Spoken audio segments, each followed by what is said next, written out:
It's meal prep day, and as such, when it comes to cooking, the first thing that I think about when I'm talking about cooking is how terrible it is in RuneScape. With all skills going up to 110 soon and eventually 120, it's worth noting that frankly, I think cooking might be one of the most boring skills, and that's even below agility of all things, if you can believe it. Cooking in real life is inherently interesting, and it makes a weird mix of ingredients into something special when it's all put together. Because as it stands now, cooking in-game is just repeated trips to and from the oven, which isn't really fun, and also isn't really how cooking works. I think we can do better than that. I'm Gym Leader Mac. I'm a national champion weightlifter, a pretty decent RuneScape person, a fitness enthusiast, and a wannabe nutrition guy. And I'm gonna use that weird combination of knowledge to fix cooking in RuneScape before we go to 110. And no one likes that grind, so you're welcome.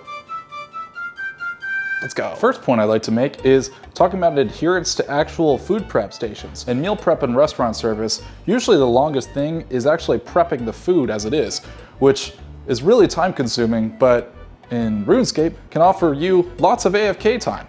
And rather than actually making it into this process where you're just cutting up your inventory of vegetables, you can have actual meal prep stations where you'll be able to put in loaded potatoes and peppers and throw them into a giant station where you could cut them all at once. And frankly, it's a little more palatable for people who want to have AFK time on artisan skills like that. As it is, inventory management is probably the most boring part when it comes to RuneScape. Going to and from your inventory isn't really a gameplay loop, but as it is, it feels like the game is punishing you for doing things other than making and roasting fish.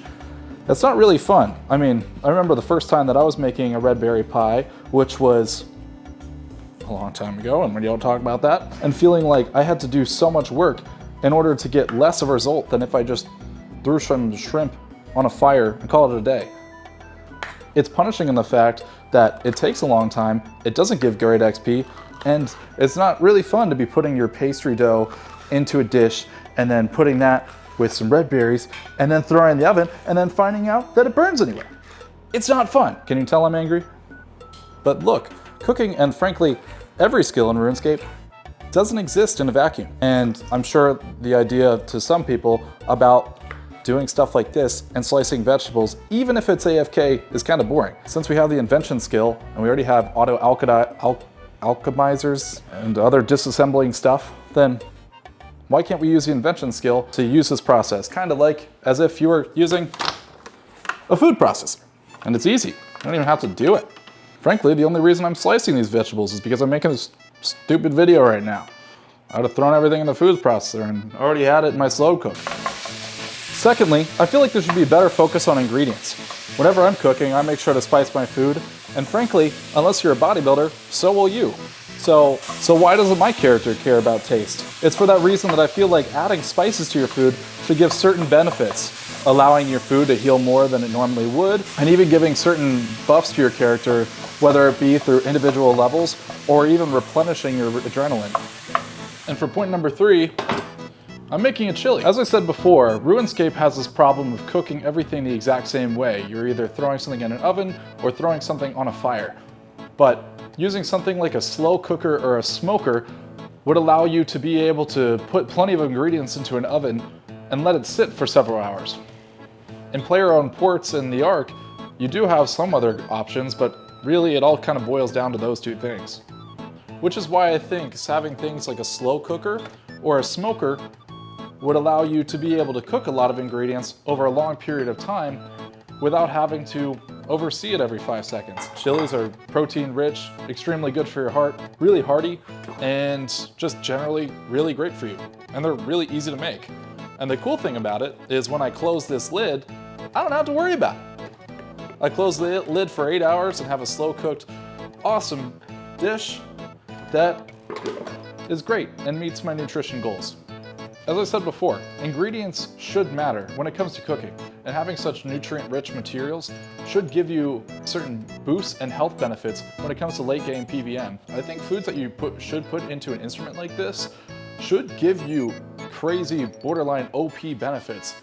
Basically like an overload potion, where the actual food itself is untradeable, but the ingredients that you use totally are. This would actually give relevancy to certain fruits and vegetables when it comes to the farming skill. But for something that's gonna be this ridiculously powerful as an item, it should take time. It should take real hours to be able to cook this food, so that way it feels worth it when you actually have it. It feels like every other support skill is really outmatching cooking when it comes to its benefits when it comes to PVM and actual bossing. So it makes sense that it should be relevant, especially with all the new innovations that we've had with archaeology and herb lore. I think something that's difficult to make should give extra benefits rather than you throwing a jellyfish in your backpack and taking it to Nex or whatever. I'm not good at PVM, don't judge. And then point number 4. I am so glad that's done. I am a terrible multitasker. I mean, browning the beef itself was kicking my butt. So I'm glad that's over. And as you can see, cooking even for one is difficult. I'm a full-time student, I got a full-time job, I still try to go to the gym, and that's why I require some help sometimes. And that's why I'd like to thank today's sponsor, HelloFresh. Just kidding, they're not actually sponsoring me. I have like 20 subscribers. It'd be great though. Do you see how sweaty I'm getting throughout this process? It's so hot in here. But having that help is actually my next point. Number 4, make a player-owned catering company. We now own a kitchen in Fort Thorn 3, and we have access to the cooking guild. With those in mind, it's very possible to be able to hire a staff that you can send out to Varrock or Falador or Relica, would give you the option to be able to get experience when you're away from the game. Maybe they would gather resources from your own player-owned farm and be able to use those for your own kitchen. You could send them out to other kingdoms to help you build rapport.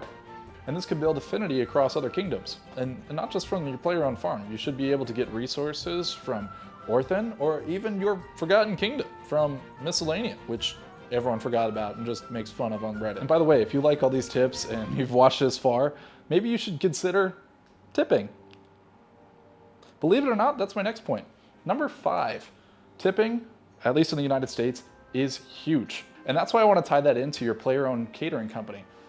If you're going to be building rapport across the kingdoms by serving banquets on a regular basis, you should be able to get certain items from the kings and queens of all these different places. Perhaps after building a certain rapport or a certain time, maybe you should be given certain keys that would unlock special treasures, kind of like Guildmaster Tony's Matic, or perhaps as an offhand in another skill. Big gems or treasures or parts of crowns, just something in cooking that could be potentially profitable if you continue to work at it. Maybe they give you additional recipes that give you additional buffs. I hope they'd be untradeable, and that would allow you to get certain benefits when it comes to your late game PVM.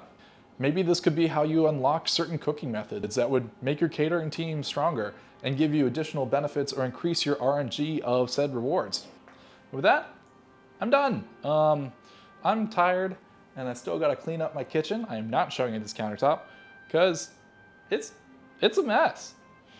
And hopefully this is an idea worth keeping in the game and make cooking a little more fun. So thanks for your time, everyone. I gotta go. Bye, I'm tired.